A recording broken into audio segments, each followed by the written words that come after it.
Welcome, and let's learn about a type of noun in Kiswahili known as nomino dhahania. Nomino dhahania. They are also known as abstract nouns in English. They are referred to as abstract nouns in English. So what are these nomino dhahania?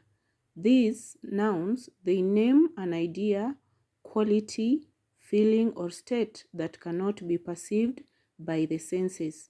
That is, you cannot hear, taste, smell, touch or see them. Here are examples of this type of nouns that are referred to as abstract nouns in English and called nomino dhahania in Kiswahili. Examples: there is upendo, upendo. In English, love. Furaha, furaha, happiness. Huzuni, huzuni, sadness. Hasira, hasira, anger. Hofu, hofu, fear. Amani, amani, peace. Uhuru, uhuru, freedom. Uaminifu, uaminifu, honesty. Hekima, hekima, wisdom. Ujasiri, ujasiri, courage.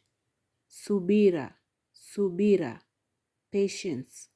Urafiki, urafiki, friendship. Haki, haki, justice. Ukweli, ukweli, truth. Umaskini, umaskini, poverty. Utajiri, utajiri, wealth. Matumaini, matumaini, hope. Tatizo, tatizo, problem. Uzalendo, uzalendo, patriotism. So let me know in the comment section any other kind of noun or examples that fall under nomino dhahania. Thank you for watching, and don't forget to like, share, comment and subscribe to my YouTube channel.